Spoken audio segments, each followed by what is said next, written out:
ઘનશ્યામ મહારાજના દર્શન કરીએ ત્યારે એના કંઠની અંદર કેવા આભૂષણો હતા, કાનમાં કેવા કુંડળો હતા, મસ્તકમાં કેવો મુગટ કે પાઘ હતી. ભગવાન શ્રી હરિએ કડ ઉપર કંદોરો પહેર્યો હોય, ચરણમાં નુપુર પહેર્યા હોય. એ ભગવાનનું દર્શન એકવાર કરો પછી આખો દિવસ તમને એ દર્શન કોઈ દી ભૂલાવવું ન જોઈએ.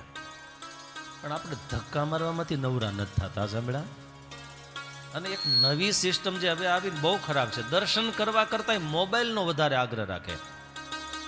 વિડીયો ઉતારી લો, ફોટા પાડી લો, વિડીયો કોલમાં દર્શન કરાવી દો. પેલા તું તો કરી લે દેવ.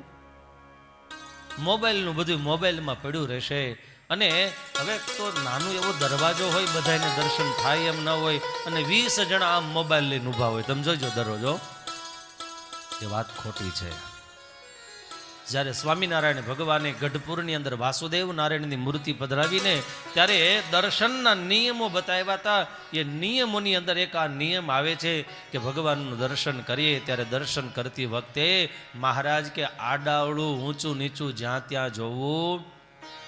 અને એવું જો દર્શન કરે તો સ્વામિનારાયણ ભગવાન વચનામૃતમાં કહે એ દર્શન કેવું કહેવાય? ખિસકોલી બોલે અને પૂંછડું ઊંચું થાય.